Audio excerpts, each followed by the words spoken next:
Yeah, well, who doesn't like Scooby-Doo? Yeah, exactly. I was a Scooby-Doo fan when I was younger.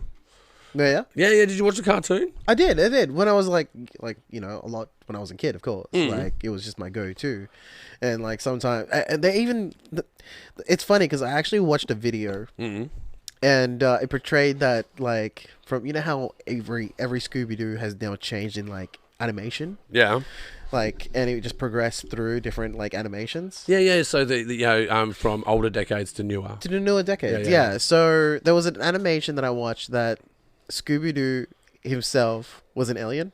Okay. And every time Velma, I think it was. Velma, yeah. She started to. Velma's the nerdy one. Nerdy one, yeah. So every time, like it was like she started to think, like see that there was something wrong in the picture, and like everything was always resetting, and then like Scooby-Doo was just like. Oh, it's like a time loop thing. Yeah. So like Scooby-Doo was like, no, like it starts killing every single one of them. I've seen that. Yeah, man. And he puts the he cuts like their heads off and puts it in the fridge. It puts it in the fridge. And there's a note on there that says "Help me." Yeah. And then after that, it progresses to another like a new anime. It's just like I've seen that. That's crazy. It's insane. Yeah, because he's a serial killer. Yeah. Oh, dude. I think he was a cannibal as well. He was eating them. That was off hook. Yeah. But yeah, I just think the language in Scooby-Doo is really weird. Like for the generation, like I was watching it, in the late '80s, early '90s. Yeah. And Scooby snacks, right? So they're in the dream machine, and they're clearly smoking weed, right? And like eating 100%. and eating biscuits, right? But there's this undertone and this subtext. It's not obvious that they're doing that. And you fast forward to now, the relaxation of mind altering substances has changed. So it's now more into context rather than subtext. I mean, like even because I like when I started watching Scooby-Doo, it was more mid '90s, late '90s, and like to me, I was more of like, oh, look at that, like talking dog. I look at my puppy and I'm just like, talk, like, say something. Just be like, do you want what was it? What did Scooby used to say? Like, good one, Shaggy. Yeah, or like, snacks. Like, Scooby snacks. Yeah, and it was like I remember them bringing those Scooby snacks out of the shops one time. Like, yeah, and I'm just so surprised that they got rid of that because they tasted so good. Yeah, man, totally. There's stuff that I miss from the past like that. There's one that was really interesting though. Was Duff beer? Remember, so the beer in The Simpsons, right? Yeah. So there was this company that made Duff beer, and then they were selling it, and then they had a copyright argument with I think it's Fox that made The Simpsons. Yeah. So they had an argument with Fox, and at the end of that argument, Fox won. So if you have those cans, and there's people out there that have those cases of Duff beer, they're worth like a fortune, man. They're worth like 30 grand or something like that. Oh, no way. Yeah, man. Yeah, totally. Because they got banned and they got the production stopped. Even the empty cans are worth stuff. Because I even saw that there was like the non-alcoholic Duff beers. Like I remember seeing them. It was just like they weren't even like alcoholic. They just tasted like it was their mindset of what Duff beer would taste like. I think there were energy drinks at one point. Yeah. I've got people that always give me like celebrity beer. And I never drink it. I just put it in the bar. Like I've got like AC/DC's beer. I've got Kiss beer. Yeah. You never drink it though. There was it's terrible. They're always terrible. There was like the Rolling Stone beers. Yeah. And they were actually really, really good. Because when I used to work at High Street Social, we would have 100 different types of beers, like from different breweries. And there was always this Rolling Stone logo on a beer can, and I would always look at it and stare, and I'm like, are you gonna taste good? Like if I drink you, will I feel like a Rolling Stone? What I feel like Mick? I don't know. Who would you rather be, Mick Jagger, or would you rather be Keith Richards? Oh, that is a great question.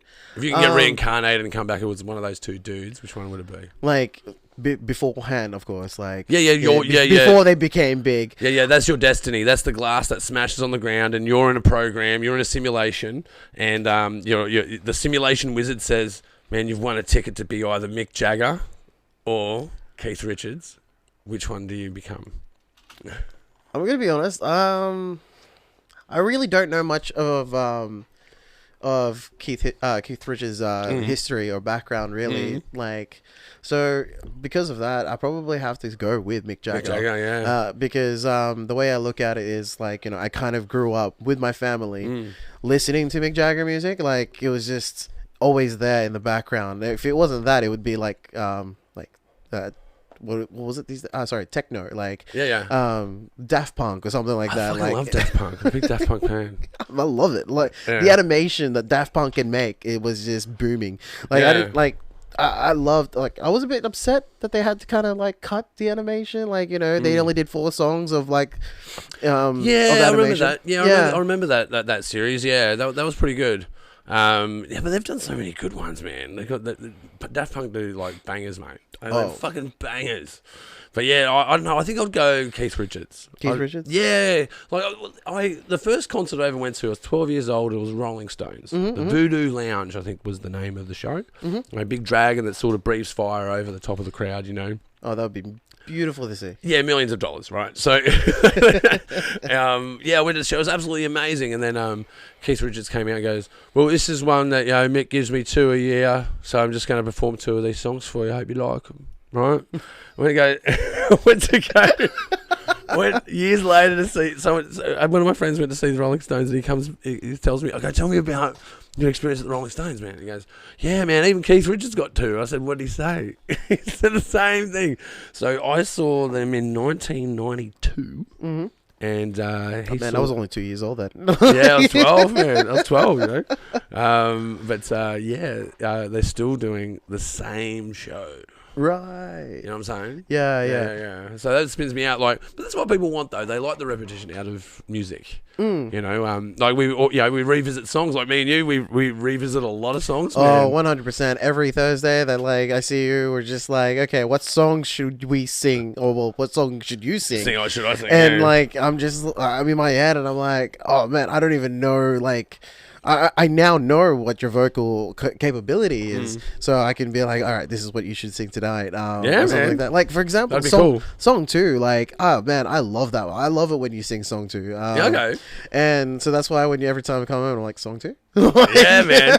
Well, I think there's one I persuaded you in. Like, I got to close the pub one night. Like, it was great. And I got to do Killing in the Name of as the closed happened, That was mad.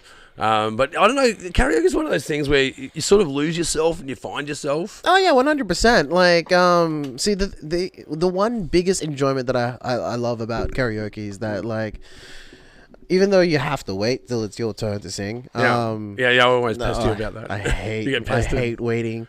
Don't get me wrong. I understand when people keep coming up to me and they're like, "When's my next song?" Like, I'm like, "You cut me, man. Cut me." I didn't cut you, man. I'm like, I swear. You cut me, man.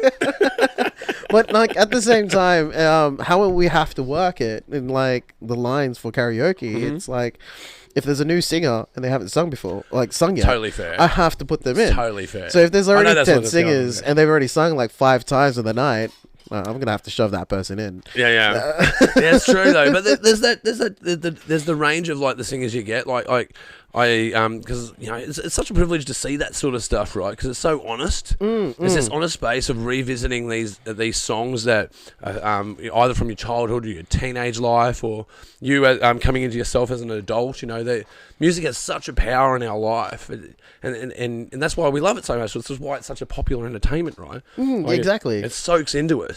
And every time you watch people sing, even though if they're good or bad, it doesn't really matter. I just watch them, and I see them enjoy themselves singing, and it's just it's extraordinary. Because they envelop in their own way, and then or they get embarrassed, but at the same time, don't get embarrassed. Just sing. It's karaoke. Yeah, let it go. Just like, let it go. you're here to have fun. Like, do it, have fun, enjoy yourself. If like, people will applaud because you're up there. They're not. Like, it takes a lot of courage, man. Yeah, it takes a lot of courage really, to get up there. It totally does. Yeah, and so like every time I watch, like, every time I see people put their names in, and then after that I see their microphones, it's so low, and you can barely ever hear them. I'm just like, look, put it up. Just like, you'll be fine. You don't have to worry about it. If you're too embarrassed, I'll put down the volume a little bit. Like, yeah, I'm gonna work with you. Right? You're gonna work against them. You're gonna work with them. Exactly. Like, I want people to build their courage to sing songs, and hence why I will try and sing as much as songs possible, so that like it's easy for people to come up to sing. It kind of wears people in. Yeah. I do that. I've had to do that with my crew, right? So like we would go on holiday after every festival. So we do the Maitland West Film Festival, and as a reward, we go, right, we're all going to like chip in and book a really cool place. Yeah. It's always in some sort of either exotic or bizarre locale, or some sort of like weird and exotic mansion, or somewhere that's like really weird, or there's something going on about it, and it's always fun. Yeah. And one year I took my mobile karaoke set, so it's like a JBL 2 mic. It's like a little 300 watt. It's a little 300 watt, right? So you can, it punches out. And I was trying to convince people to do karaoke, and it was so hard. No one would touch it. No one wanted a bar of it. So what I did was karaoke confessions, because you were talking about before, like mic placement. Yeah. Because people sing in the shower. Or they sing in their car. Yeah, exactly. But when you sing with a mic, it's totally different. Yeah, 100%. Because different. Like everybody's gonna hear you sing, and like sometimes a lot of people do get stage fright. However, I sometimes tell people, close your eyes. Like it's like just close your eyes. Pretend that you're in the shower, or pretend that you're in the car. Like, because you will be jamming with your windows up. So like, and your eyes are closed, and you don't care if people around you driving and seeing you, and they're like, "What the heck is this person doing?" And like, no, I'm having fun. I'm gonna enjoy myself. Yeah, I'm a bit like that in the car. I don't care. I just sing. If I feel like singing, I sing. But yeah, karaoke confessions was good because I got everyone to do something honest. I said you got to tell a story that no one's ever heard before. So they had to do this honest story and have the microphone, because then you got the mic placement. Oh yeah, 100%. And then they get that mic confidence. Yeah, because I think that's a big part of karaoke. Because it's the public speaking part of it, like the public face. Like if because you see people that are terrible, but some people that they know that they're terrible, they still do it. Yeah, because they love it, right? And that's what resonates in a room, right? It really does. Karaoke confessions, and then I had to sing first. Yeah. You have to sing first. Always have to sing first. Just to exactly, lead the charge. And leading the charge, leading, like being that first singer, everybody's like, okay, so if he can sing, like, if he can go on that microphone without enjoy himself, why can't I? Like that's how I always looked at it. Like when I first went to a karaoke bar, I didn't want to come up and sing because even though I knew I could sing a little bit, well, everyone knows if they can sing. Sorry? If you can sing. See, no, I was pretty terrible. Like, I started to work on my singing quite... That's a good point, actually. Yeah, I started to work on my singing quite a lot ever since I started doing karaoke a lot. And everybody kept coming up to me, oh my God, you're a good singer. Oh man, you smash it, bro. You smash it. You got a great range. You got some, there's a comment I say to people when I see good karaoke singers, right? You go, oh man, that guy's got some pipes. Yeah. They've got some pipes on them. They can, they've got the longevity because everyone can do that quick burst, but can you hold on to your notes? Yeah, no, 100%. Can you hold on to them? That takes practice though, like you're saying. Yeah. Exactly it. Like, it took me I'm in the car, I'm with my friends, and we're all just like playing some carpool karaoke happening, and we're just yelling. That's the best. Yeah. We just pretty much belted out in the car, and like from doing all that over and over again, I was like, you know what? Let's just go home. Let's practice in my room for a little bit. And like, I started like Googling vocal warm-ups kind of thing. Yeah. And like, that's a great idea. They definitely work. And like, what liquids can help with your throat kind of thing. Like, eating ginger or drinking. There is preservation. Yeah. Totally. Or like drinking pineapple juice. It depends what kind of singer you want to be though. Like, cause I've been a heavy metal singer for 25 years, right? So I like to go between the worlds of like, clean singing, gritty singing, hard rock, and like fucking metal. They're all different beasts, right? Yeah. Doing the zen of screaming, doing exercises is important. It's definitely important. Yeah, no. So only about 2.5 years ago is when I started deciding to like change the genre of music that I started singing. Okay. Yeah, because I I never really sang like Bon Jovi songs. I only started singing like Bon Jovi songs. Yeah, you sing. You started out singing things that are close to your heart. Yeah. So I was singing what was it? What was that Jason Mraz song? I'm Yours. Yeah. Like I will start singing that one because it's nice. It has a good melody and it's like very like chill. Like everybody actually sings along with it. Yeah. And plus it's like and that type of ballad music is just my type of vocals. Yeah. So I'll start singing that, and then after that I'll go to Michael Bublé's Yeah, you do. Yeah. I don't mind Bublé. Yeah, it's pretty good. His version of Feeling Good. I'm feeling good. Like that, but that's me trying to learn like bass or like a bass type vocals. There's lots of switching around in that song. There's lots of. I sometimes compare music to skating. Like it's like kind of doing grinds and then doing ollies and then getting air and holding an air, and landing it. There's this motion to it that to hold on, and that's where the experience comes in. Like for me, the transition, between genre, like because I do a lot of genre switching, right? Like I like to mix. Like sometimes I take heavy metal to a soft song. Yeah. Like I've done one I've done is Otis Redding, Dock of the Bay.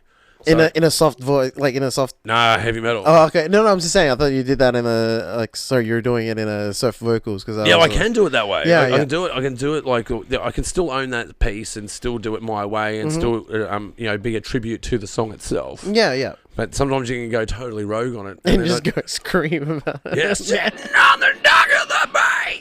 Just getting into it, and you blow people away. I've done Backstreet Boys like that as well. Yeah, I Want It That Way. yeah, just switching it up. But there's ones that I really like Linkin Park, for instance. When you see people doing like duets. Yep. That link, doing those transitions between heavy and soft. I love those sort of transitions. They excite me. Like for example, like the song In the End. I always watch a lot of people because there's always different types of people that will sing that song. Yeah.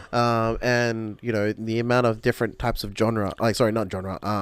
vocals that they try to sing in that song. Yeah, who picks who to be what in that part of the song? Yeah. And people who want to people want to sing just about it.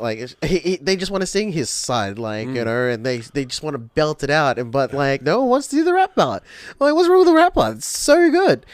One thing. I don't know why. It doesn't even matter how hard you try. It's again. Doesn't matter how hard you try. That's part of the song. Right? There is a rhythm to that line, and honestly. I think it's totally achievable. 100%. When I started to learn in a way how to rap, it was through that song.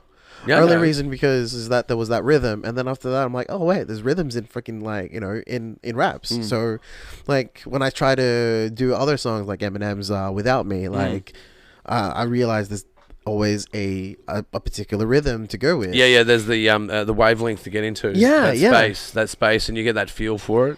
And that's a big part of karaoke as well, is getting that feel. When you see people getting up there and you go, oh man, you got a bit of pipes on you, but I can hear that you're thinking about what we're thinking. I can hear that you're thinking. Yeah, no, stop thinking, man. Just sing the song. Just go over with it. Sing it the way you want it. It doesn't matter how you want it, how you want to sing it. Just sing it. Even have it in your own rendition. It doesn't matter because it's just karaoke. That's it. Just man. Enjoy it. Enjoy every single second of that moment for the 3-4 minutes.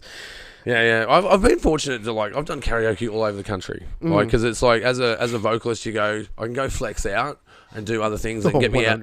Especially with you, 100%. You get this range. You go visit all these different songs, right? So you can really then expand, and then you sort of get an audience reaction from that, and you go, oh, okay, so they like that sort of sound, and they like this sort of sound. You go, oh, all right. When I go back to writing, okay, so this is in a space of my consideration. It's working out. But there's this part of me now that I'm just fully into it. So I do it at home. I chuck karaoke parties. I've invested all my friends to convince them to sing, and now they bug me to sing. Yeah, they want it.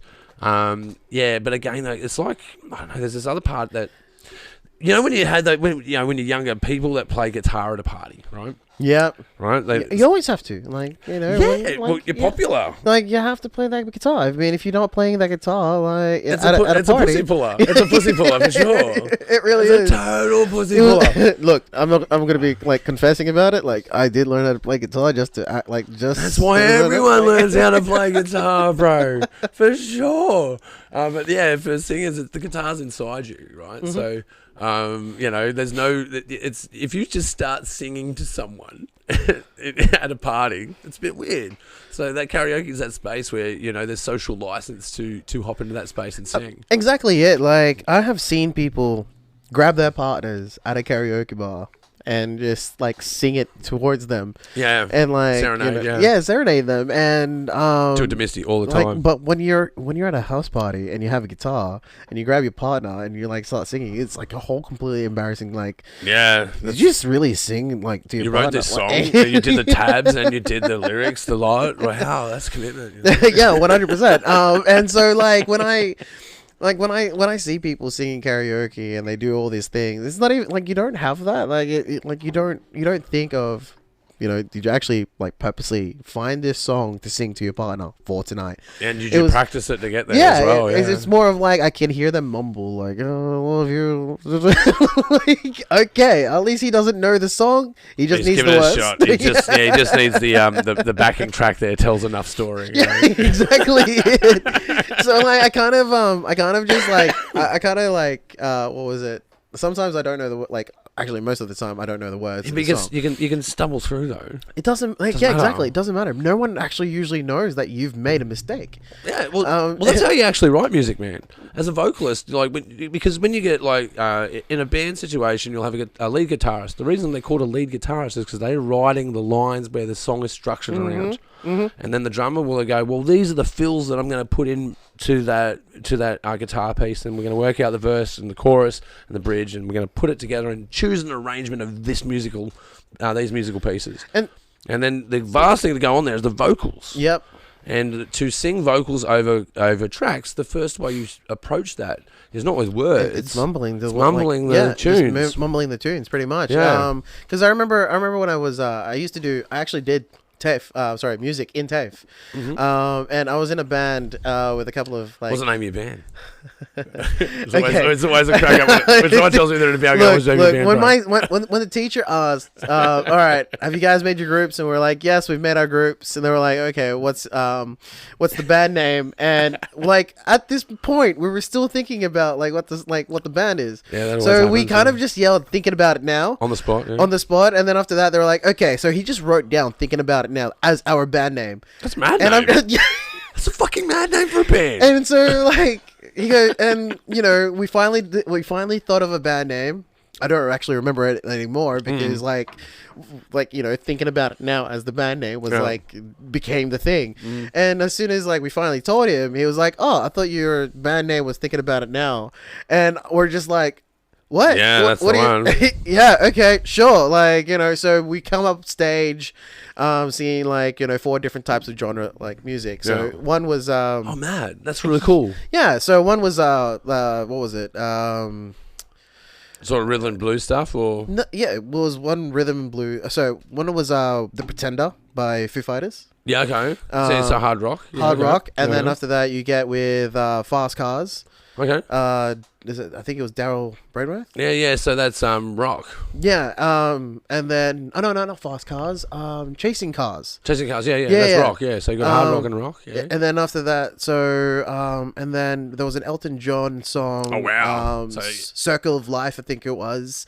Yes, that's pop rock. Yeah, and then there was the Adele. What's that Fire song? There was I forgot what it was called, but we had to sing 4 different types of it. Yeah. But because The Pretender had a bit of a higher, a higher kind of the vocal reach point that I could can't really scream at it Yeah, it's those dead ends. It's the dead ends. Yeah. I hate the dead ends. The dead ends really annoy me. And I can get that note. Every time. Get it.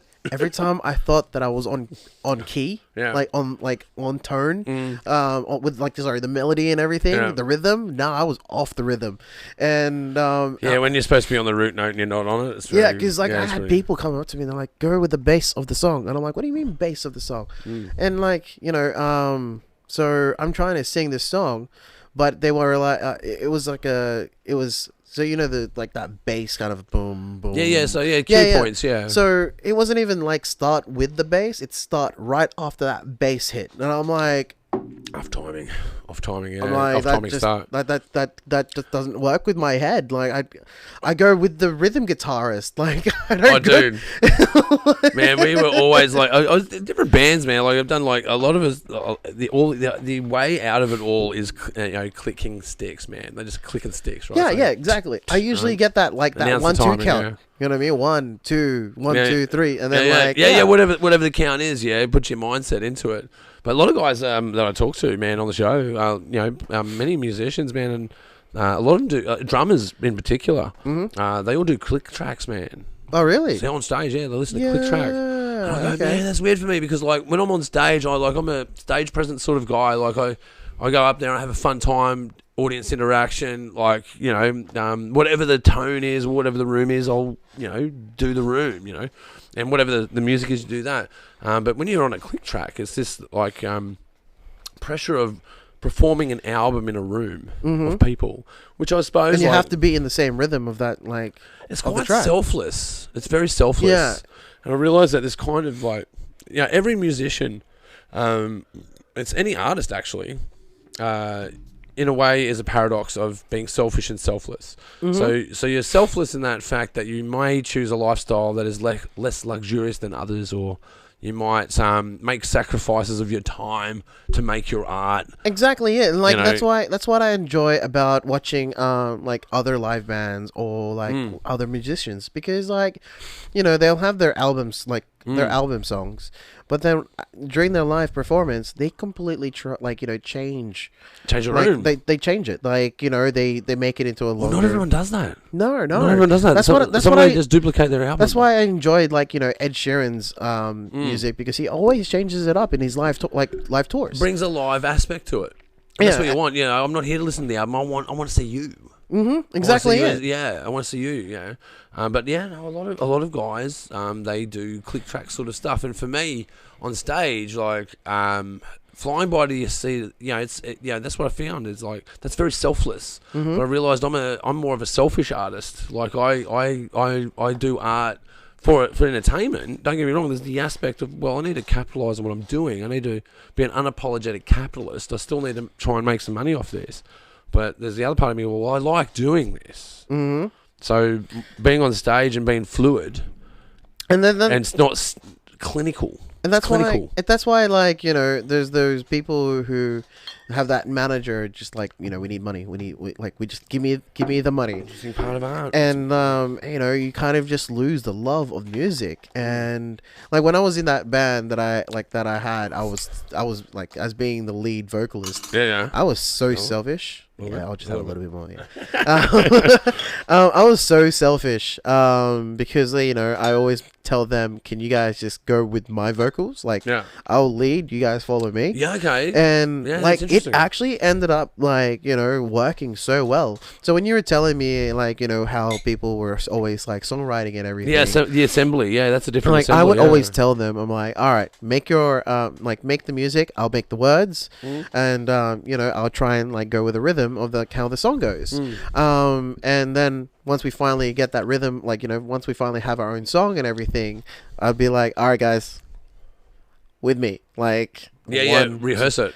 So pretty much like I'll hear the start of the song playing and everything, and then as soon as like my vocals come in, everybody also joins in. Like instead of going with their rhythm, they're actually looking at my lips or like cue points are interesting, man. I've always found cue points very interesting. Like there's different songs with different cue points. The drummer's always king, right? If you get lost, listen for a drummer, right? Always, but always. You're gonna have that rhythm. Follow that rhythm. Well, no, but like even in karaoke, right? Like when you know the songs intimately, when you know intimate songs, what you know where a saxophone kicks in, you know where a micro touch of a cymbal is, and we grab onto those as cue points. And that's what I love about singing "Feeling Good," because there's so many key points in that song. It's nuanced, but like I also sing it my own way.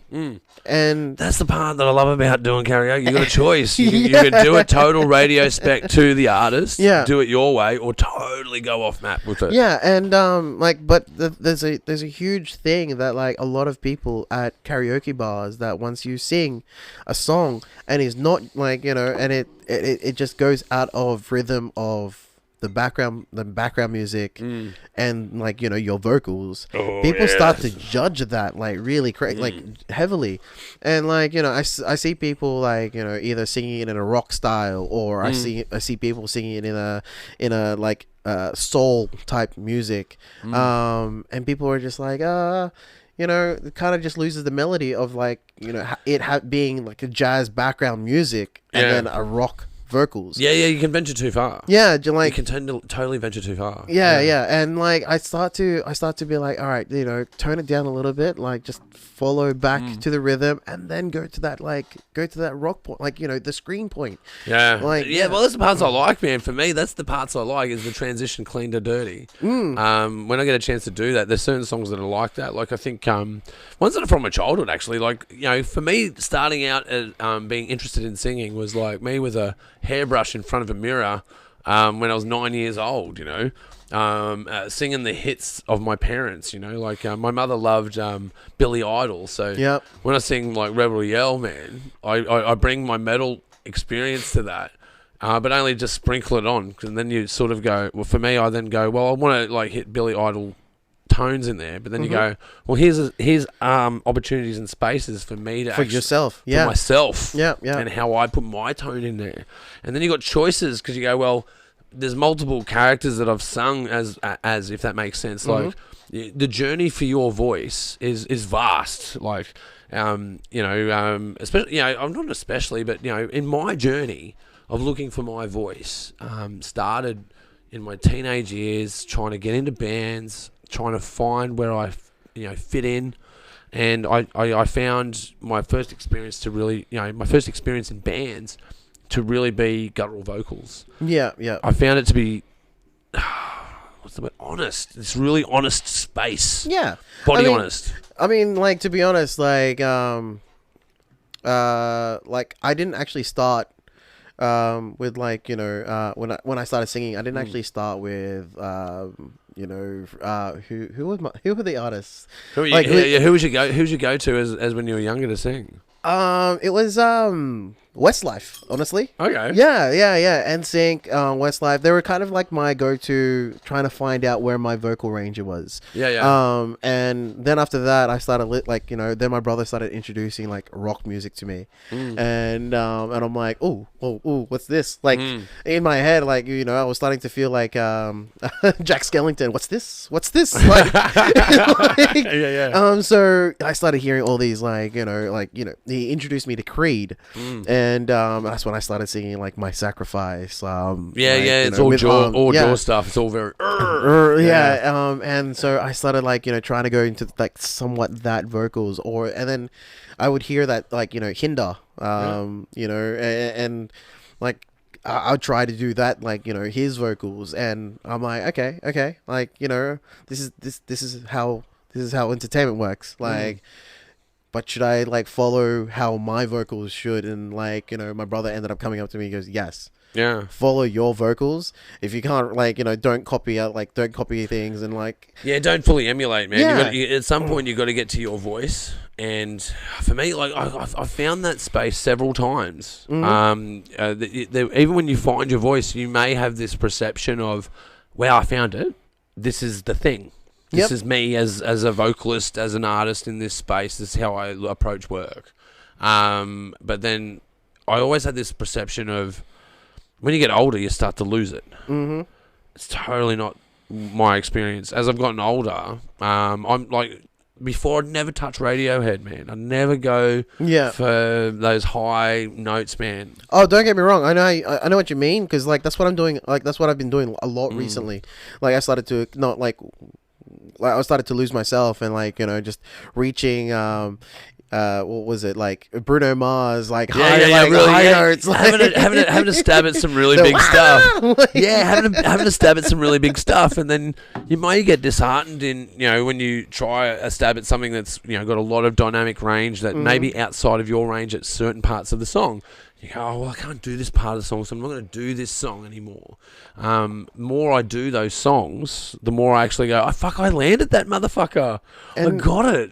And sometimes it takes ages. It takes a couple of years to get it. And that was the thing with me with Feeling Good. Like I'm going back to Feeling Good. I know. Like how at the end, at the end where he goes higher and higher. Yeah.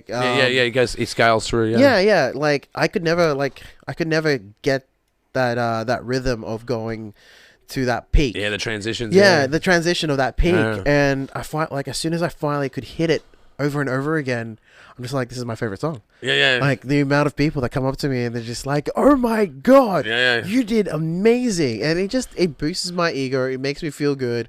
And so whenever I start like, every time I go to karaoke bars and like, I don't get an applause or anything like that. It's like, oh my, the tough crowd. Like, Jesus. Totally. It's always a good feeling, man. Like, especially, I find Penrith though in particular, right?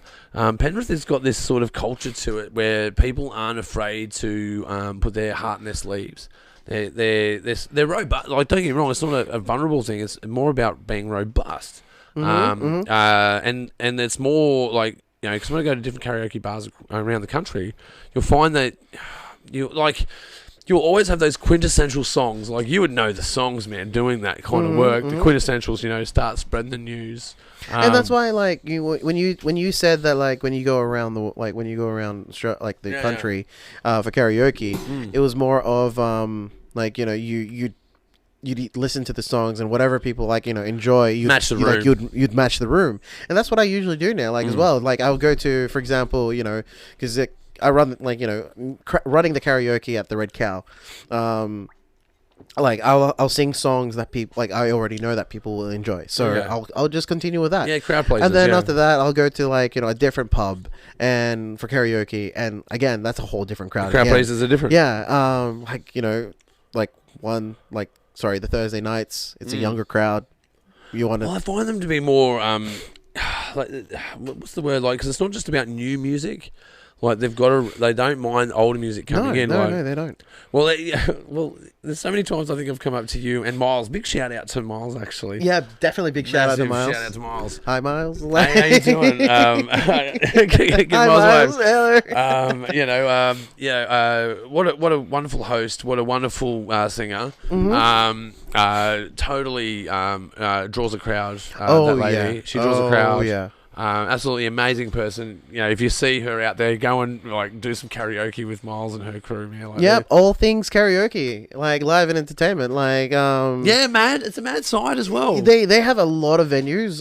They have a very, very few venues out in Sydney. And like the Convent Garden Hotel. Like we have Dominic. She is amazing with people. Yeah. Like the way she portrays, like talks to people is like, I welcome you. Come sing, sing along. You got to enroll people in it, and now they're like, I've being as again like someone that works out at places that do karaoke. You run into different hosts. Yep. You really do.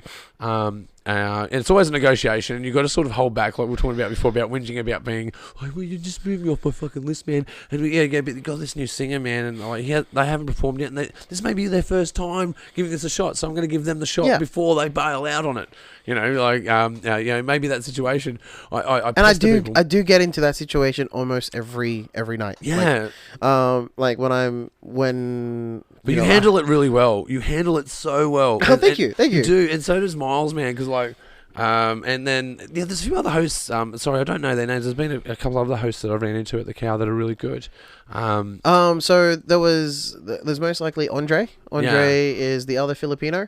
That's him. Yeah. He's only just recently started running. Karaoke. So he's it's still in the rhythm of trying to learn how to host, how to DJ, and but he knows how to kind of welcome you He has the natural knack. Yeah, he knows how to welcome knack. You to sing some songs. Yeah, he enrolls you in the idea. I see him enroll people in those ideas, and like that's what I'm saying is like there's different hosts, and there's some hosts that I found that have been quite like ex-sound guy negative. Mm-hmm. You know what I'm saying? Like you run into it with bands all the time. When you go do your sound check, there's always this soundie. 9 out of 10 times the same sound is like, yeah, what do you fucking want, man? Just fucking put this up over here. And they're usually really crushed people. What I hate the most, and sometimes that comes out in hosts. I remember going to a bar, a hotel, for karaoke, and they were just like, past 11 o'clock to 1 o'clock, you can't sing like ballad songs or love songs. Like, it has to be like a poppy type of music, and genre rules. Yeah, or like genre rules. And then so I was just like, okay, well, like, I only know mostly ballad songs, so I ended up putting in Uptown Girl, Billy Joel. That's a hard one, that one, actually. I love it's good range, good range. Yeah, I love singing that song. A lot of transition, yeah. And what annoyed me the most is the one thing as a host, you don't speak on top of it unless while someone's singing. Oh, that's pretty rude. So while I was singing, halfway through my song, he starts talking in the microphone. And like, doing like pub announcements sort of thing? Not just pub announcements. It was like, saying, calling out someone, being like, hey, I don't have commentary with the crowd. Yeah. And Weird. it's just like, I don't have your song, blah, blah, blah, blah. Can you come up again and like, put another song in? And I'm just like, in my head, I'm like, talking while you're performing. Like, what are you doing? Like, you ask for that person after the person sings. And like, that's what I love about like the people who I've worked with. So Miles is currently the new person that I'm working with. Like, I've only been working with her since last year. Yeah.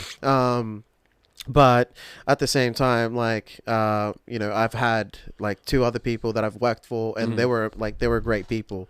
It was just unfortunate that like, COVID hit, and like.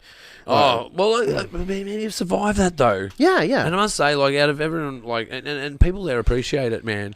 Like, you guys are great. Like, you're the best. No bullshit. Like, you guys are literally the best. Thank you very much. Out of everyone I interacted with across the country, like, and don't get me wrong, you got charismatic DJ type people that do that work.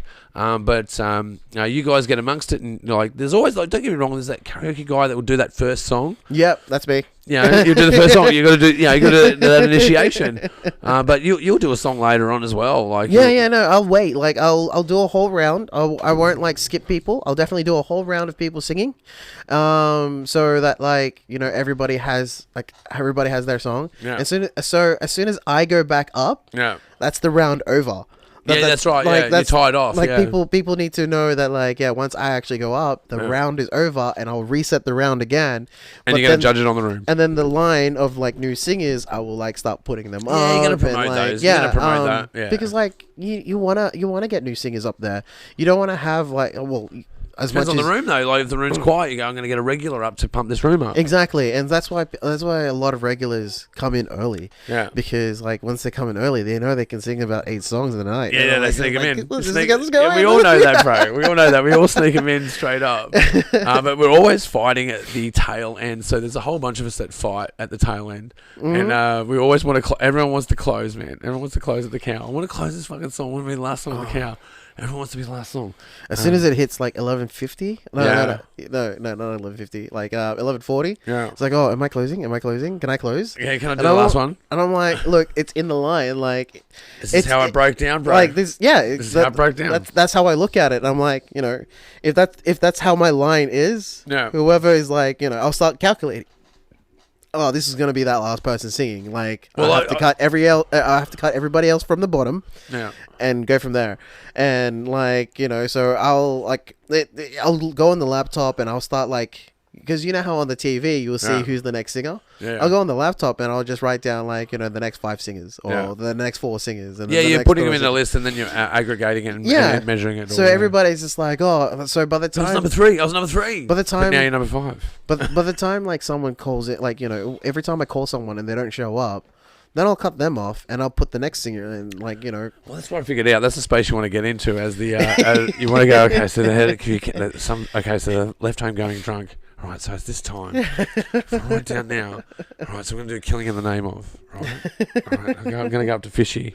Are you sure you like you see them walk off being drunk, or do you like? No, I don't know. Or do you just like secretly have some chloroform in your pocket and just? Oh no, dude! Always judging the room. How many times have I come up to you and changed my song? Oh, mate. Because I read the room and go, that song's not going to work at the moment. That's not going to work. Yeah, I know. It's not going to work right now. So I've got an older crowd here, so I'm going to do something that's more that they will like. And look, every time I'm not running the karaoke at the Red Cow, I actually text Miles and I'm like, put random songs in for me. That'll match the crowd. And I'll go up. I'll go up to the, I'll see what my song is, and then after that, I'll look at the crowd of what the last song was as well. Yeah. Because you want to match that last song. Yeah, you want to keep that pitch and tone. Yeah. You want to glide through the night. You don't want to like do two contrasts. So if people are like enjoying like a type like rock music, I'll like shove in like "Sex on Fire" because for some reason that song everybody just knows, and apparently everybody has chlamydia, but like. Well, that's the job of you guys, right? You're supposed to pump up this thing where it's attractive, where people come along, have a sing, have a couple of drinks, have a couple of laughs, and that's the job of it, right? Like that's the you want people to be enticed, and you want them to get excited, and that's where I think even the bad songs are good, and they really are, and that's why I started to introduce dance breaks at the Red Cow. Yeah. Only reason why I started to introduce dance breaks is because I've been getting a lot of people going, hey, can we have a 15-minute break of just dance music?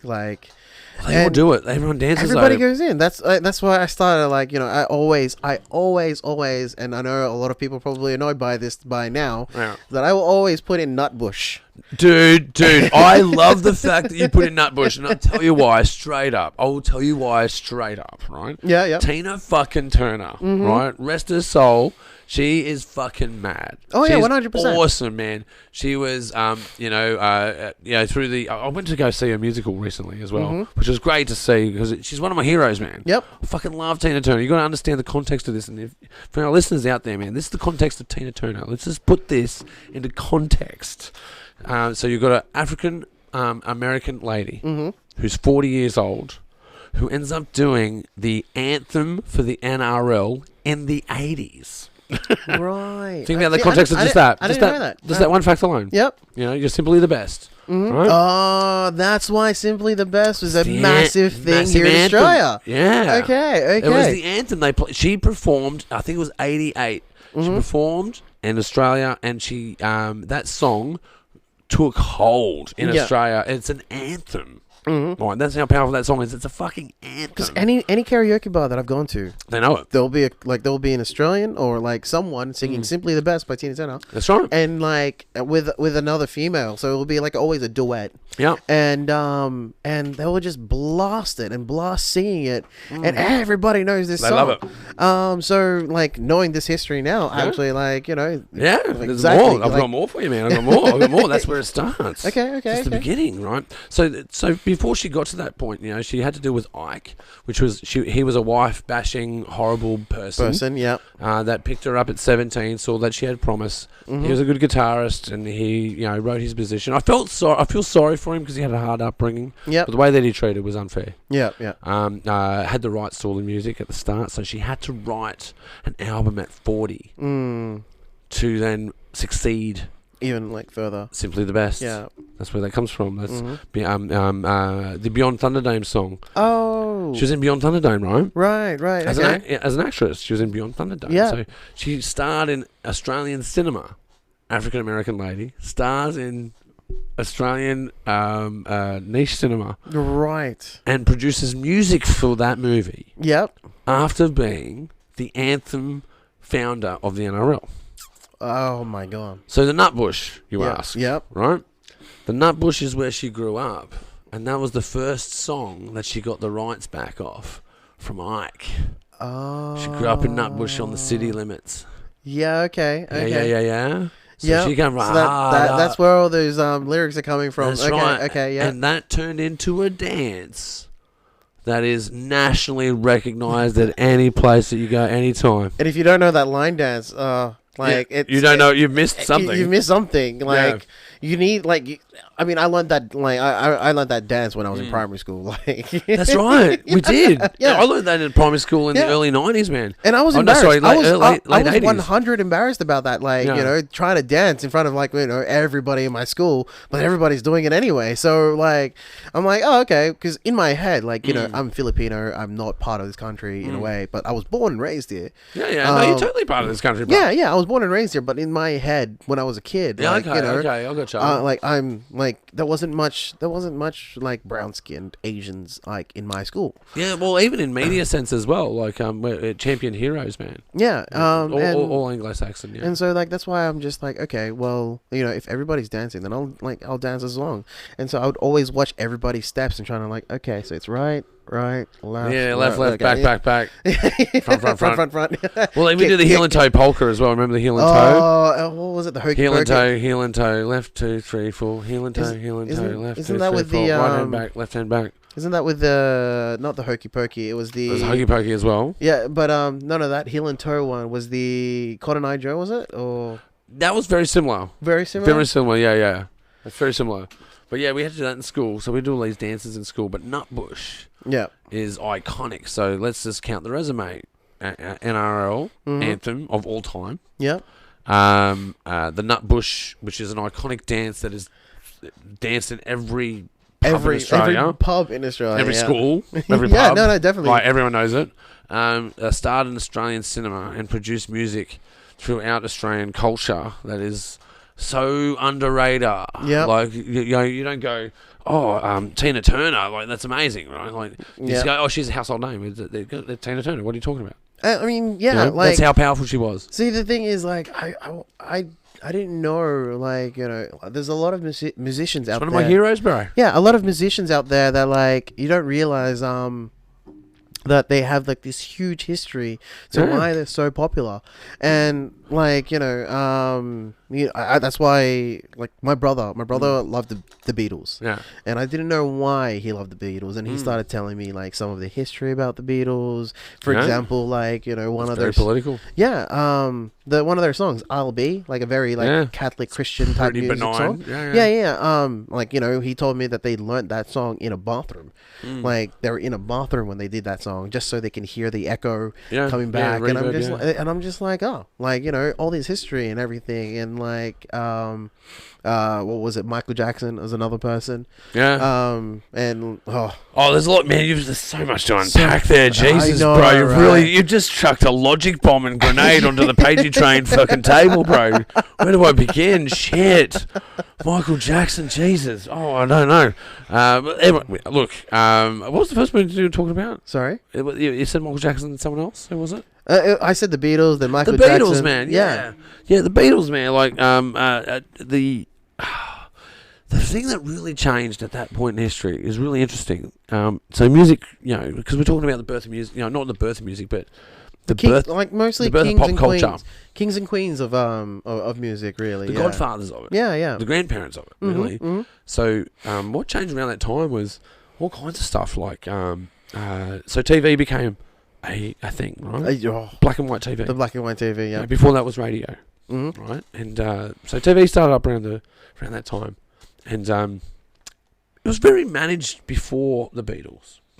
Everything sort of had a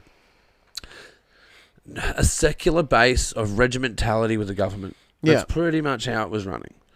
And then disruptors come along like the Beatles, where they sing in songs that speak beyond words. Yep. They speak to the soul. They speak to our perception of the world. It was exactly like Elvis Presley. Yeah. Oh man, look, see again, you go to Elvis Presley. There's a lot of controversy around Elvis Presley. Like you talked about Michael Jackson, a lot of controversy around Michael Jackson, right? So you just keep throwing hand grenades at me. Sorry. All right, that's okay. Hand grenades are okay. So one would argue with Elvis that, and this is through Tina Turner's time as well, that he appropriated the rhythm and blues and put him into rock space. In rock space, yep. Where they were already doing that, but he was a white guy doing it, right? So Elvis is the king, right? The king of pop. Yep. King of rock, sorry. Yeah, yep. And Michael Jackson, the king of pop. King of pop, yep. Right. So we've got all these massive cannons, but for me, that's why I go to someone like Tina Turner, because music was good, and the narrative behind achieving the art is insanity. Yeah, it's just really it's near impossible. I don't know, like, it's hard for me. It's hard to champion Michael Jackson, man. Like, the music is so fucking good, but that guy's got a lot of controversy around him, man. You know, it's really hard. So it's really something that's fragmenting us at the moment, through gender politics and through sexism, racism, classism. It's something that, and it's unusual because, like, for me, like, my experience in life is about war and art. Yeah. I was a soldier. I been to war, and I've seen things that not people think about body parts being blown apart. I'm not talking about that. I'm talking about I've seen different countries and how they operate their daily life, like the poverty and like like the third world countries as well, like which is 80% of the world, right? 80% of the world's experience is like. I love that. Like 80% of the world is the third world country. Like, you start to think, why isn't it like the first world country? That's right. Why can't we? Surely there's a little bit to go around, right? But but again, that's a communist idea. So the capitalist democratized is the way to go. But you can argue to and fro, like here we are, and we've got the freedom to do this podcast. We've got the freedom of speech to do this, and we've got the freedom to run businesses. Yep. To achieve our dreams. There's no doubt about that. If you look at the transition from when the Beatles came about, the intersection of art and war is something that I've really understood. Like, camouflage is Cubism, it's Picasso. If you look at the beating of the war drums was to align soldiers to go into the battle, so it was aligned by music. Exactly. Music was used in war. And like the fact that like the Beatles went to Russia and they created that song, like, going to the USSR. Like that kind of like, it helped kind of in a way humanize everything. Yeah, because we do the other, right? Yeah, we do the other. And you were talking about before, you're talking about being Filipino, and like, well, this is my experience. In this country, I felt like an outsider in my own country. You know, and that comes from this idea of the other. Yeah, that other is dehumanized. Yeah, and that's what I love about music. Like, it doesn't matter. Like, it doesn't matter what you are. It transcends boundaries. Yep, and that's why I always sing, and I'll always for some reason I'll start to lose myself into the song. Yeah. And like lately I have been because there's a lot of meaning to songs that I've like been singing. Let me ask you this question. Can I ask you this really personal question? Yeah. Can I ask you a personal question? Have you ever sung a song that has made you cry? 100%. Yeah. I've sung multiple songs that actually has made me cry. I've sung actually. It was a Josh Groban song. It was "You Raise Me Up." And powerful song. Very powerful song. Yeah. And that has set me into tears because I made sure that when I was singing that song, I would like all the words that I sang, resonance, like it just would resonate. Gets in even that the phrase song "How to Save a Life," like that killed me because recently then I had a friend who passed away at that point when I sang this song. So you had that emotional connection to that space. Head, in my head, like I had the chance to probably because he was due to suicide, and in my head, I could have changed that. You think you have a belief that you could have changed destiny, not destiny, or the inevitable, or something that isn't in your control that you sort of fantasize that was in your control. Yeah, and like the way I look at it, like sometimes though you don't know if anyone's in how do you know? How do you know someone's depressed and suicidal? Because a lot of people these days know how to cover up they know how to put that mask on. They're the best actors. Oh, 100%. Like, people that are depressed are the best actors. No, and they won't say anything until 1, they're drunk. Yeah. 2, there's some sort of illicit experience occurring at that time. That was really well handled. I'm really good. Yeah, everyone well handled. And so, I like that's why I always listen to how either people sing. how they communicate with Yeah. me. I pick up on the small like quirks. Yeah. And if like if I see that like even if Trends, those trends. Yeah. Even if I see someone like, let's say, sit down by themselves, like I'll get some friends, like, come with me. Let's talk to this person. Like, Yeah, that's a great way to look at it. For me, the way I look at, I have the similar experiences actually, and the way I've recently started looking at it is I know it's going to sound weird, but how lucky am I to have those positions? So I've had people ring me up going, man, I'm feeling this way, and I go, well, man, this is temporary. This is fleeting. Like when you feel good, it's also temporary.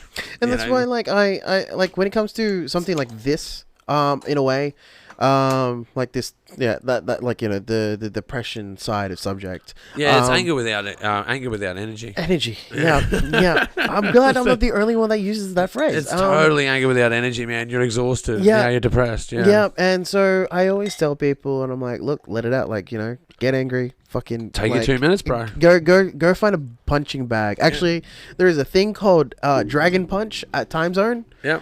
Put tap your card on that thing and punch it 100 times. It doesn't matter. Like, just go ahead. There's all kinds of ways to do it. In fact, for me, man, is music. Singing. Yeah, same with me. Singing, man. If I'm angry, I will literally sing songs that says the word "fuck you" in it. Yeah, yeah, man. Especially CeeLo Green's "fuck you." Oh, look, if you're feeling a little bit aggressive, you can find yourself at the Cow and then closing the pub by singing "Killing in the Name of." Yeah, man. Do I express myself through music? Absolutely. Especially in how you express yourself through the music, because I see you walking around like blunt, like get people involved, belting it out. Then you you get people involved. You actually grab another person, you grab their head and be like, "Killing it in the name of." Yeah, get emotion with me, man. Yeah, like I've got to again. It's such a lucky sort of position in a way if you look at it from a destiny, but you could look at it from like a pragmatic way where you're like, well, I worked really hard to be able to sing like that, or to have the not the luxury, but maybe the look. I've had the experience of being able to do covers in a room where people are responsive, and I've had the luxury of writing my own music and being in a room with people being responsive. Yep. But the cost of that is I've been in a room singing a song where people aren't responsive. I've written music that is totally crashed. Yeah, no.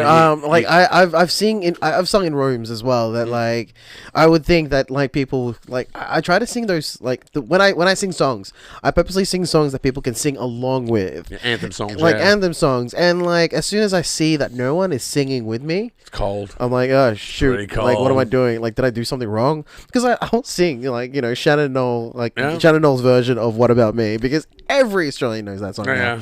Like, it isn't fair that everyone knows that song. Definitely. Like, I sometimes think, like, what about me? Like, sing with me.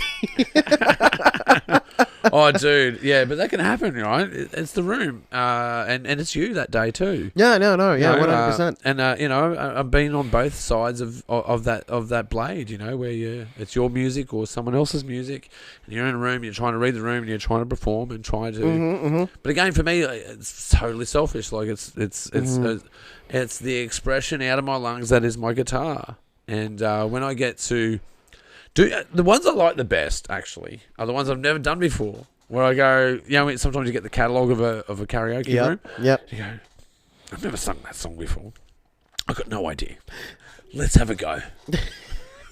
See, okay, so I remember randomly doing a flick, like when you get the karaoke book, just to flick through all these songs and artists, and there was one time I would like get someone and I would be like, all right, tell me when to stop, and I'm there flickering through this booklet, and they will say stop, and then after that I would just randomly just keep circling my hand around this book, and I'll just drop my finger. Song. That's your song. It's like that's my song. And this one time it was like I never knew who this artist was until I sang that song, because I've heard his songs. I just never knew that he would that was the name of the artist, which was Neil Sedaka.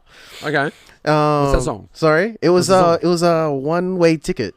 Okay, yeah, I know that song. Yeah. Choo choo train, chugging down the track. Yeah. Yeah. I didn't know that. I didn't know that song, but because But because of the karaoke, the music was with that rhythm, I kind of knew where to go, like, and how to sing that song. Well, that's the other thing with the lyrics on the screen, right? Like, if you just took the music away and read lyrics in their arrangement, you'd still kind of get the song. In a way, yes. You can. But sometimes most of the time you can do it. Yeah. I mean, like, there's some songs that if you don't actually know. Oh, that's where you don't hit the peaks and the troughs. Yeah, you're just reading music instead. Like, and hoping, is this about to go down or up? It's hope. Yeah. But I find the most successful thing to do in karaoke is to actually lose hope. Lose all hope. Oh, no. Yeah, exactly. Like, just be you. Just like the way, when I started singing karaoke, I thought to myself, was like, I'm not going to do good, but in a way, fuck it. Let's sing. And it's for me. Like, it's selfish. That's selfish. That's selfish for me. Right? I'm gonna enjoy it. If people don't like it, then, like, they can come up and sing. Like, that's how it happens. I'm happy. That's how it happens, right? Like, and they call it, like, whether it's original or newly produced work, whether it's paintings or literature or music, film. It doesn't matter. You may do something with intent. Yep. Like, you can have all the intentions in the world, but that doesn't mean how the audience is going to read it. So they call it the death of the author. So when you write a book or you paint a picture, you go, this is why I painted this picture. This is how it means to me in an existential way, in a very deep way. This is about the long lost love of my life that I never really connected with again, and I lost through tragedy, and I've never gotten over it. Piece of work, and someone goes, that's really interesting. It really touches me this way. So the death of the author occurs every time a performance occurs. So, like, you may put your own spin on a song, but the audience is the one that's going to perceive that. Yep.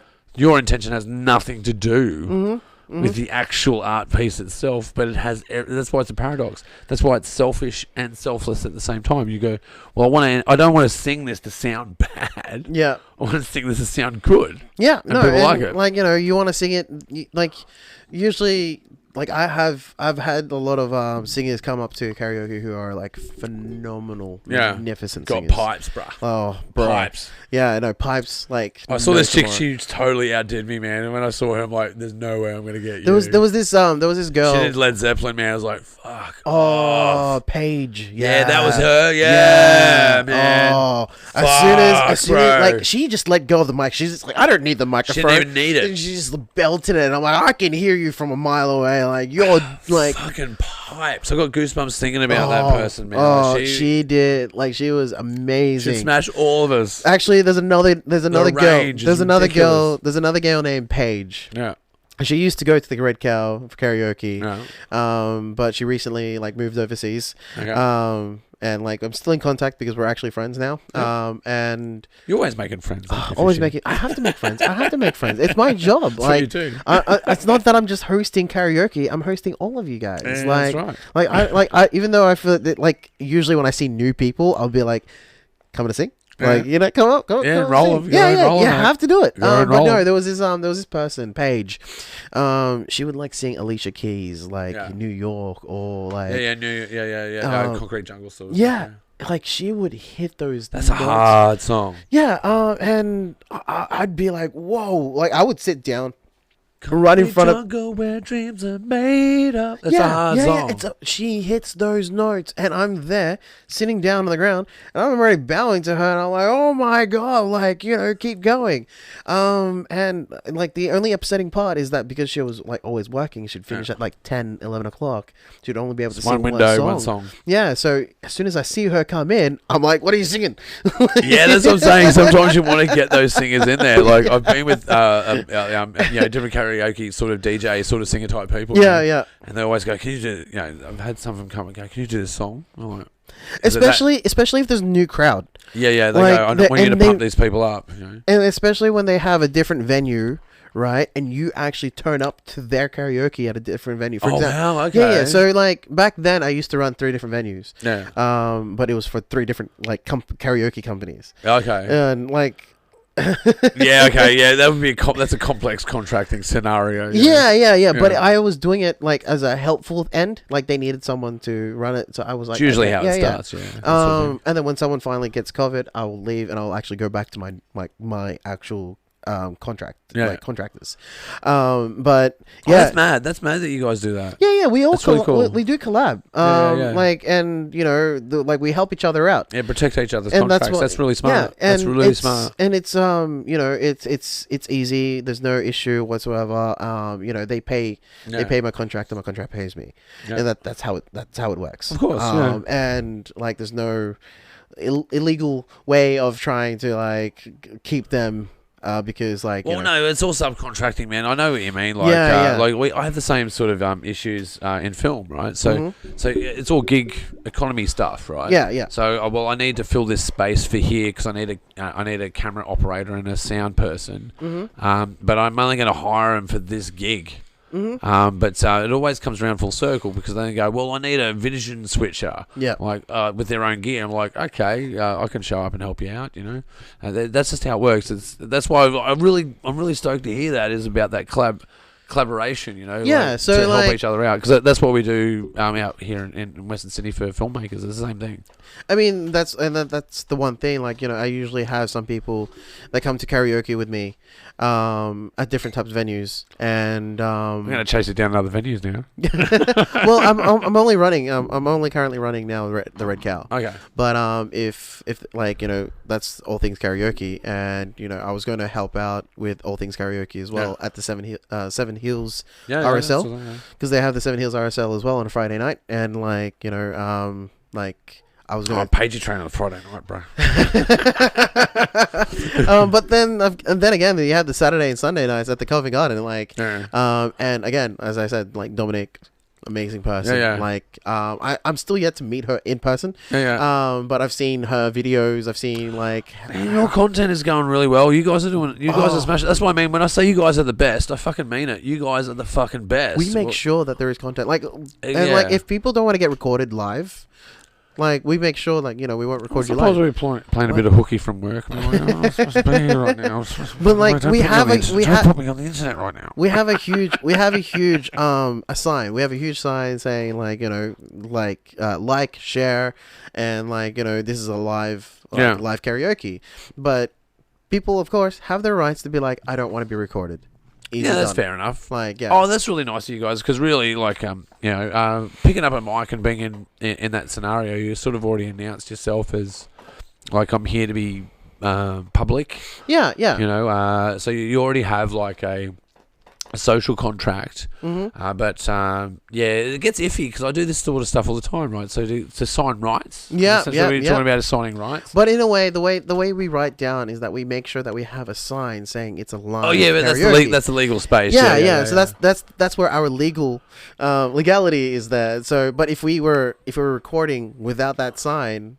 Because, well, the trick is that the thing is that it's on a private premises, right? So if you're recording on a private premises for a commercial use, you need permission. Exactly. So therefore, the sign goes, well, you're saying that, well, if you participate in this activity, you're in a contract with us saying we can promote this if you like. Yeah. But what you do is the company goes, well, if they contact you, go, I don't want that on there. Can you take that down? You go, oh yeah, no worries. Like, that's you being nice.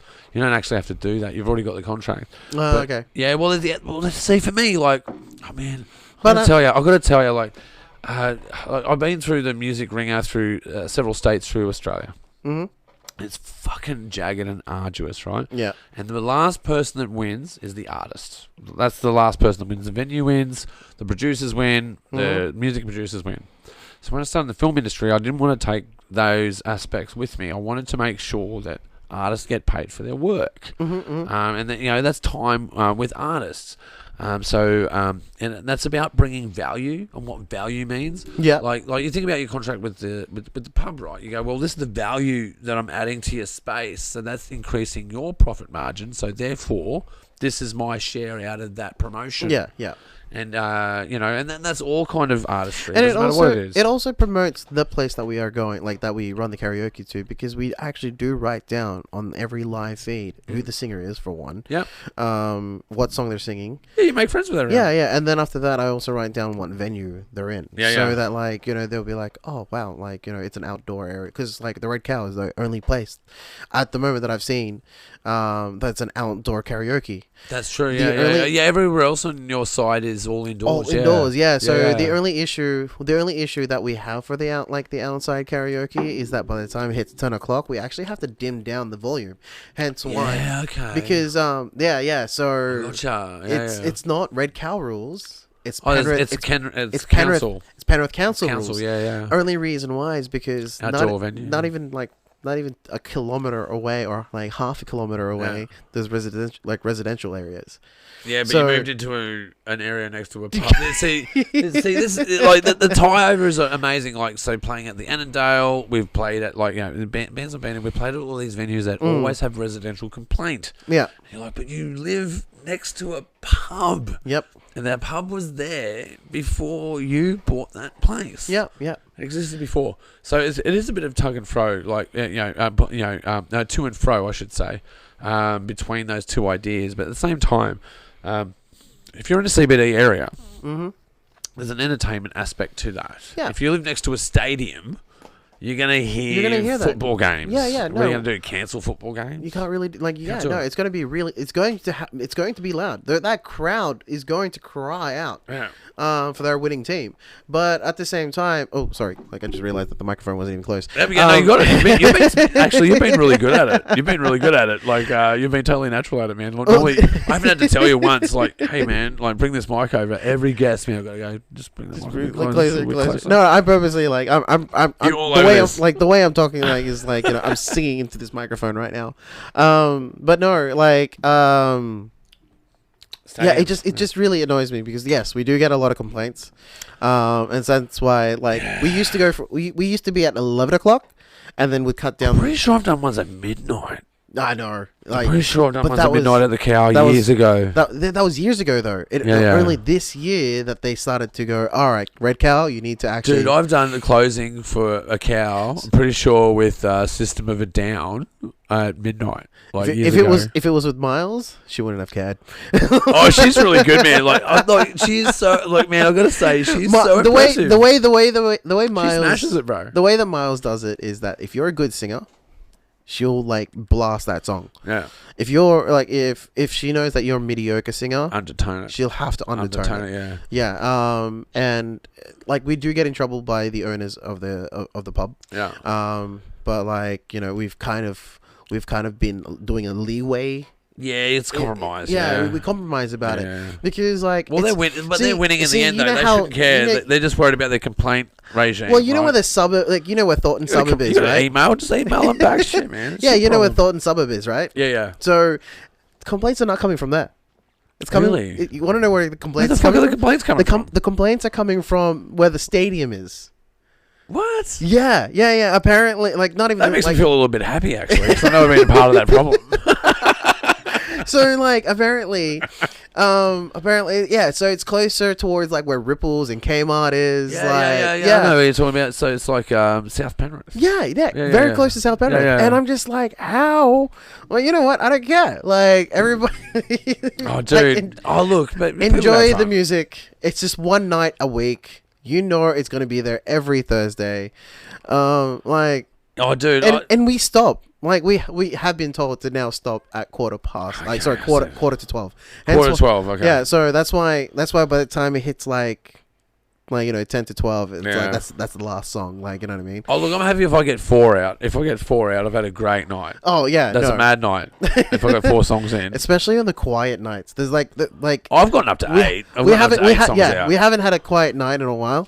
I feel I feel really happy about the fact that we haven't had a quiet night. Well, that's the deal, right? Like, yeah, we have to bring that crowd in. Yeah, but you guys have raised that culture. You really have. That's what I'm saying. Like, I've come back to this 3 times callback. You guys are the fucking best, bro. I fucking mean it, man. Like, there's people that, like, I remember, like, even at the Cow, they had a previous person there. I won't go into their name, actually. That's really mean. Yeah. But there was a previous a contractor there doing karaoke. Mm-hmm. And I think I said, like, oh, shit. And they took the microphone off me. No. So I said shit. And I sort of, like, tripped over. I already feel like I know who this is. Yeah, you probably do, actually. I feel like I know who this is. And they burst my balls about it, like, you know. And then I went to go talk to the manager. I'm like, hey, man, you know me. I'm not, like... a troublemaker. But that's the thing, though. Like, you know, it's... and they put me on. I got a song. The way I look at it, it's I had the since 2021, the cursed language that we have, like, you know, shit, fuck, like, so forth. It's now in the dictionary. Like, oh, dude, it was only... For me, though, it was only incidental. Like, it wasn't me, like, actually like, swearing at people. But it's Australia as well. We swear. Like, no tomorrow. As becomes fuck, right? Yeah. Totally, yeah, but that's the other thing. Like, I remember I was looking through you guys' catalogue and I saw Killing in the Name Of. I was like, so you guys are going to let me sing that? I'm like, all right, I'm going to sing that song, man. The first time I did that song at the Cow, man, it was fucking hilarious because you couldn't have timed it better. The fucking, you know, because like sometimes like the police come through, right? Yeah, any pub, right? Oh my god, yep. And then when I was doing that song, the police were coming through, and like the whole pub was like just pointing at these cops. Fuck you! Won't do what you tell me. And I was just razzing them up. I was not helping the situation. No, definitely not. But and they can't do it. They can't do anything about it because they're like, you know, it's the song. You've walked in at this time. You've walked in at this time. You're going to be pointed at, even though, like, you know. I wish I could say I planned it, but I didn't plan it. It looked like it was it. a planned thing, but no, definitely not planned, 100%. And it happens, like, you know, you come up and that's your next song. So, yeah. Well, the thing is as well, like, I don't think, like, honestly, like I think there's violent places around the space, so it's great to have police around, you know, for sure. But sometimes they do come through and it's a bit overbearing. Like for a patron, like having someone come in like wearing bulletproof vest, a taser, a 9mm sidearm on them, an extendable baton. Like every time I see something like every time I see every time I see police come into the venue. I have this thing where I always scan everything. Yeah. Because, like, if I see something unclipped, I'm gonna be like, officer, can you clip that back on? Yeah. Like don't like it's a safe space. Yeah. Like you don't have to worry about it because like ever since Miles. Yeah, ever since Miles took over the karaoke, there's been like zero, like not zero, but like there's been like the drop rate of like fights that's happened at the pub has just dropped substantially. Yeah, I think there's a few factors that are going into it, and I think she certainly has had a part in that. Is the calming influence. But I think as well, like I think the area is changing too, and I think that's what's invited these spaces to occur. Yeah. Is the friendly nature of it. Like I remember when I first moved to Penrith, I moved over here from WA with my wife, and we started going to university, and sometimes you'd have some extra pocket money to go out and drink other places. Yeah, you know? yeah. What was it? The uni nights. Yeah, that's right. Yeah, you go out and drink And I remember going to the Cow, like, it might have been like 2012, around that time. And man, it was rough. It was rough as fuck. And like, and don't get me wrong, like I'm a boy who grew up in Campbelltown in the 90s. Like I can handle a pub like that. I'm not saying it like from a point of view where I was like apprehensive about going in there. Yep. I'm just saying that's the space that I walked into. And there was different pockets of people there, and they were, you know, and rough for their reasons. Yeah. You know, I'm not saying that it was, you know, there was no malicious intent in the space, but it was certainly somewhere where you had to watch your back a little bit. Yeah, no. Like when I first went to karaoke, when I first went to the Red Cow when I was 18, actually I was 17. Sorry, John. Sorry, John. Actually, John wasn't even there when I was. Yeah, I bet, but big shout out to John. Big shout out. Yeah, fucking love that guy. No, head security of the Red Cow. Smartest security guy I've ever met. Man. I honestly, he's fucking clever as fuck. I'm gonna be honest. I thought the first time, not the first time, a couple of times that I've met John, I thought that he did not like me. Yeah, that's what I thought. I really thought that he did not like me. Yeah, he bust my balls. Like, So as soon as I started running the karaoke a lot more, it's been more like, not the word welcoming, but like friendly. Like he's been a lot friendlier. At least a little bit approachable. Approachable. Yeah. And that's the word that I was looking for. Thank you very much. So I would go. That's his nature, man. I would go up to him and he'd be like, "Hey, how you doing?" And I'm like, "Yeah, not too bad." And then like in my head, I'm like, I have to ask him the question. Oh. Did I do something wrong before I started doing the karaoke? He's like, no. It's just me. That's like, just how he is, yeah.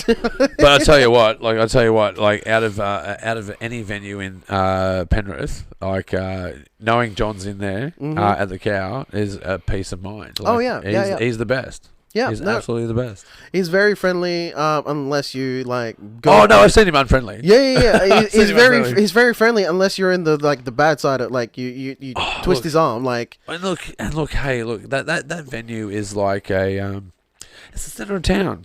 Yep, it's the center of town. It's straight off the train track. As soon as you get off the train station, you like going towards the shops. You see it right there. The reason I like that venue is because of the cross section. And there's another venue that I like that I go to that I've done karaoke at as well, actually, and that's the Kingswood. It's rough as fuck, right? When I first started going there, it was the pub that was within 2 kilometers where I live. So that was the obvious pub to go to. And people go like, you can't go in there. I'm like, why can't I go in there? Like, people get stabbed there. I'm like, well, not if you're an asshole. Yeah, no, exactly. Like, you portray yourself. What's that word? What's that saying? That was a weird bump. Treat other people the way you want to be treated. Yeah. So if you're gonna be an asshole at someone, they're gonna be an asshole back. Yeah. If you're gonna so take what was it? Give and take. Yeah, totally, man. And I think that like Penrith is a lot like that. It has that perception of being rough, but if you really boil down to it, there's an authentic note that is in there that is about helping each other. Mm-hmm. There's an authentic note where it's brave enough to sing to itself. Yep. There's an authentic note where it will chant to itself, and I think a good example of it. I know it's going to sound really weird. Like, I'm a bit of a football fan. If you look at the Penrith Panthers at the moment, man, 3 in a row. that three-peat. I'm gonna be honest. I bet against Panthers. Oh, did you? I really did. The only reason why is because they're like 3 in a row. Like the bet. Like well, yeah, that's the thing though. What I'm saying is like there's contracts that are in that football team that they go. Well, they can go work for the Roosters. They can go work for the Broncos. They can go and work for people that are going to give them like 3 times the amount of money. Yeah. But what those guys do is go, nah, man. I'm going to represent my region. Yeah. I'm going to support and this town. That's what they've been pretty much doing. And for example, Nathan Cleary, he was like ridiculous rock star. The amount of people, the amount of teams that has been trying to contract him. Oh yeah. They'll be throwing tens of millions of dollars at him. Do you want $10 million or not, bro? He'd be like, no, I'm happy with my contract. No, take. How about $15 million, man? Yeah. What can you do with $15 million?